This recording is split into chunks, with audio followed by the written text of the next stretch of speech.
Sidik ifrazat sisteminin infeksiyon iltihabı xəstəliklərində antibiotiklərin rolu. Antibiotik mikrob tərəfindən ifraz olunan maddələrdir ki, mikroblar öz cəmiyyətlərini tənzimləmək üçün istifadə edirlər. Başqa sözlə, bir mikrob koloniyasına hansısa yad bakteriya düşərsə, mikroblar deyilən antibiotikləri ifraz edərək bir silah kimi yad bakteriyanın məhvi üçün istifadə edirlər. İnsanlar da bakteriyaların öz silahı ilə, yəni antibiotiklə onların özlərini məhv etməyi bildilər. İlk antibiotik 1928-ci ildə Londonda Alexander Fleming adlı həkim tərəfindən kəşf edildi. Kəşfin maraqlı nüansı budur ki, Petri kasacığında bakteriya koloniyası yetişdirilən zaman təsadüfən Petri kasacığına düşmüş, çağırılmamış qonaqlar olan göbələk sporları yeni koloniyaya başlanğıc verdilər. Nəticədə isə yetişdirilən bakteriyaların çoxalıb artması dayandı. Bu isə göbələk sporlarının antimikrob maddə ifraz etməsinə bağlı idi. Beləliklə pensilin kəşf edildi və antibiotik erası başladı.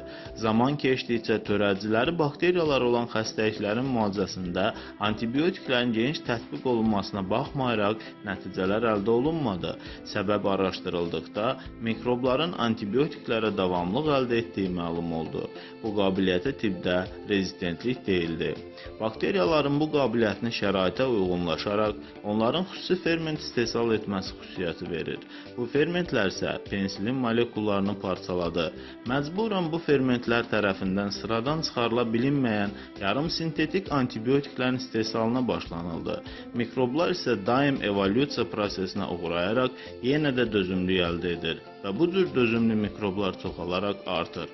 Çünki əldə olunan dözümlük genetik yolla artan bakteriya koloniyalarına ötürülür.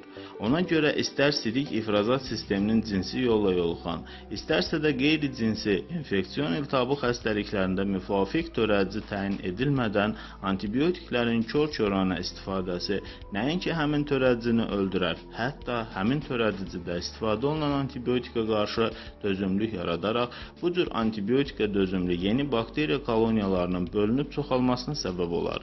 Sidik ifrazat və cinsiyyət sistemi orqanlarının infeksiyon iltihabı xəstəliklərin əlamətləri olduqda törədicinin təyin olunması üçün analizlərin verilməsi mütləqdir. Hazırladı Rauf Kazımov, həkim, uroloq.